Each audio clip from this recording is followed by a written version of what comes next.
The tradition continues. Calvary Global Ferry.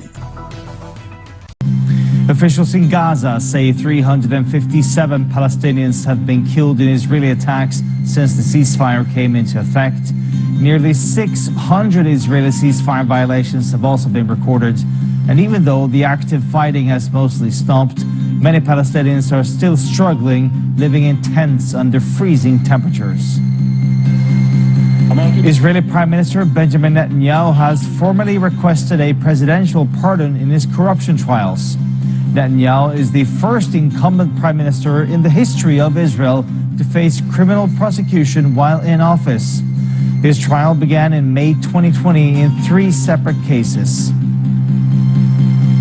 U.S. and Ukrainian officials have held discussions in Florida on how to end Moscow's war with Kiev.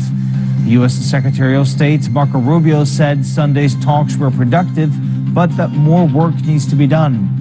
Meanwhile, U.S. President Donald Trump said there is a good chance of a deal to end the war.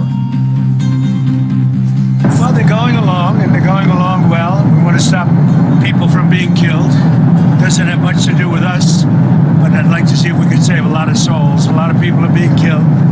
Last month, we had 27,000 people killed in that ridiculous war that should have never happened. It would have never happened if I were president. And Trump also confirmed that he's held a phone call with Venezuela's President Nicolas Maduro. This comes as the U.S. military has deployed yet another aircraft carrier to the Caribbean amid escalating tensions with Caracas. Earlier, Donald Trump told pilots and airlines to consider Venezuelan airspace closed. The country condemned the move, calling it a colonialist threat. Vote counting is underway in Honduras, where people have cast their ballots for a new president. The election is a close race between 3 of the 5 candidates, including former Defense Minister Rixi Moncada and the former capital city mayor Nasri Asfoura.